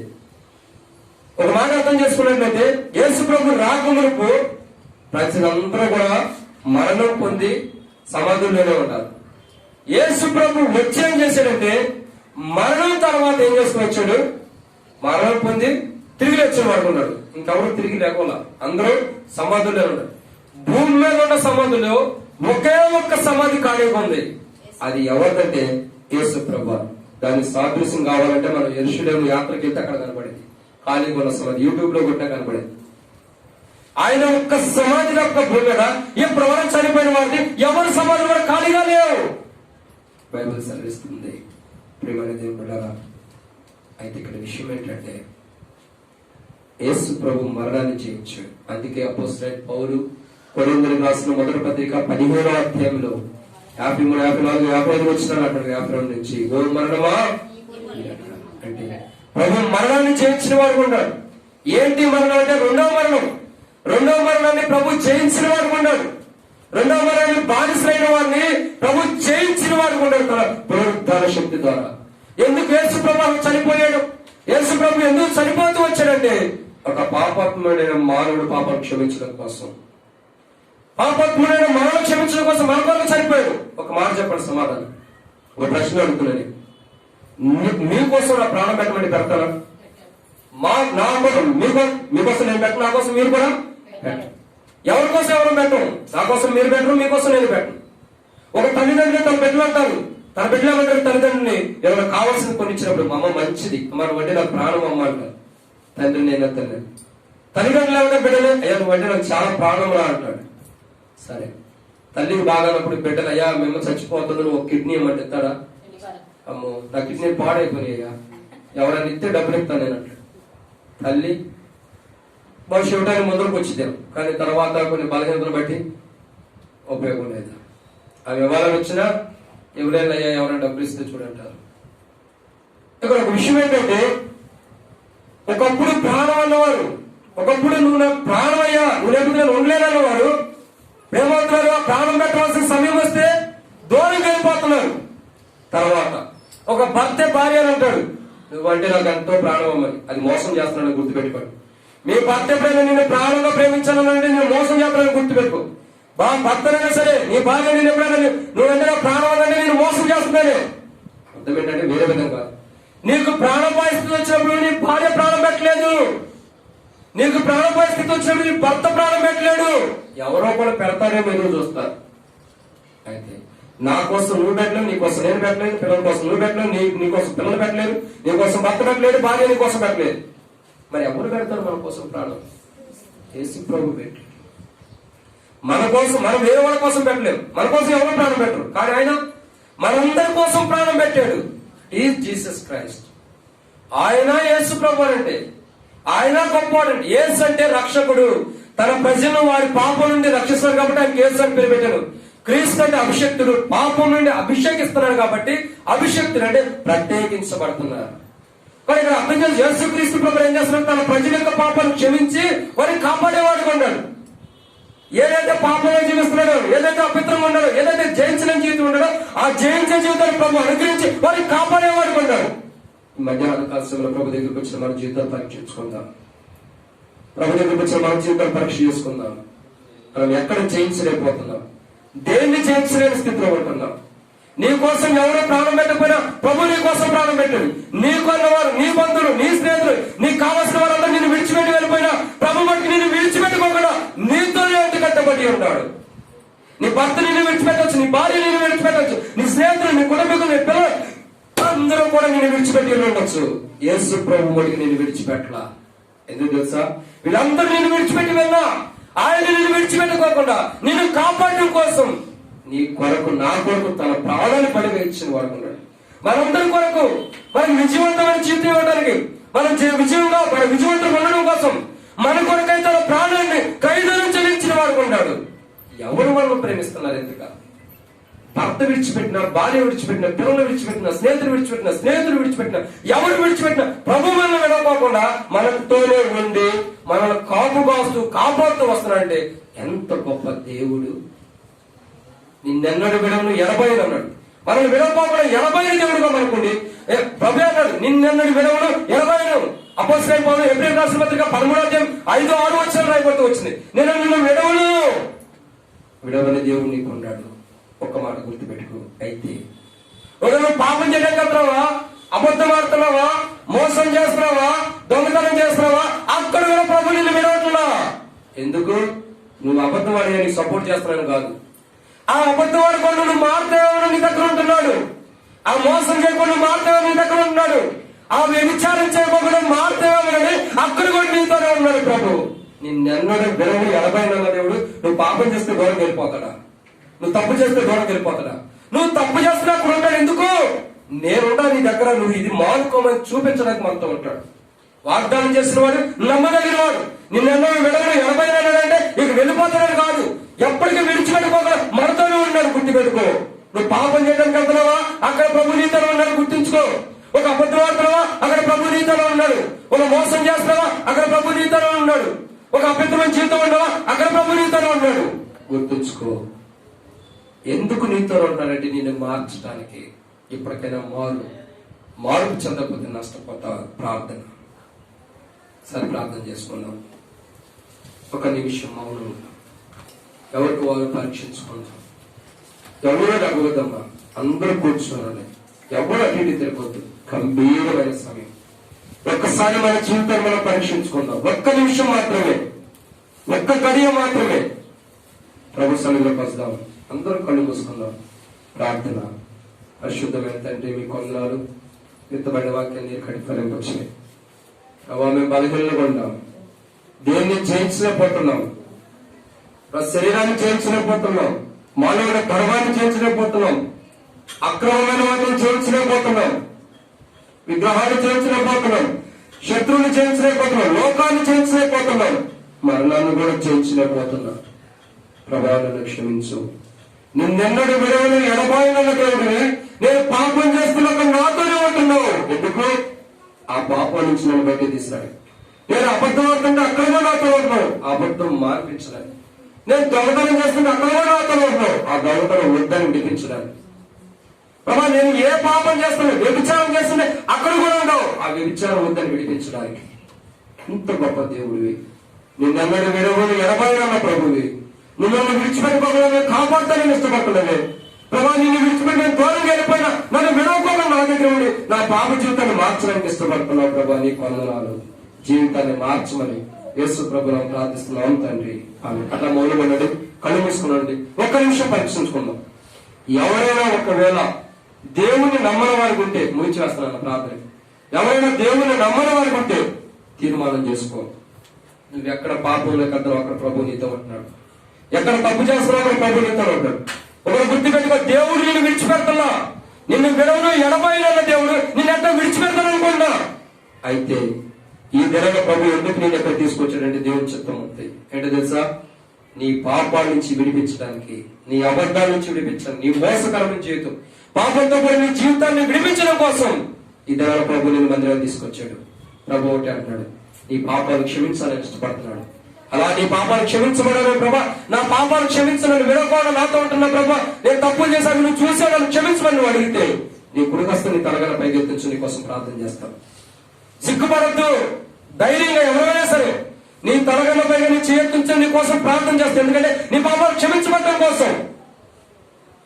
వద్దు, దేవుడు నిన్ను విడిపించాలని ఇష్టపడుతున్నాడు. నువ్వు ఒప్పుకోవడానికి ఇష్టపడకపోతే అదే పాపంలో నువ్వు ఉంటున్నావు అనుకుంటావు. ఆ పాపల బలవంతుల ప్రభు విడిపించడానికి నీకు తరలిస్తున్నాడు. నీ కుడి హస్తం ఎత్తించు నీ కొరకు ప్రార్థన చేస్తాను.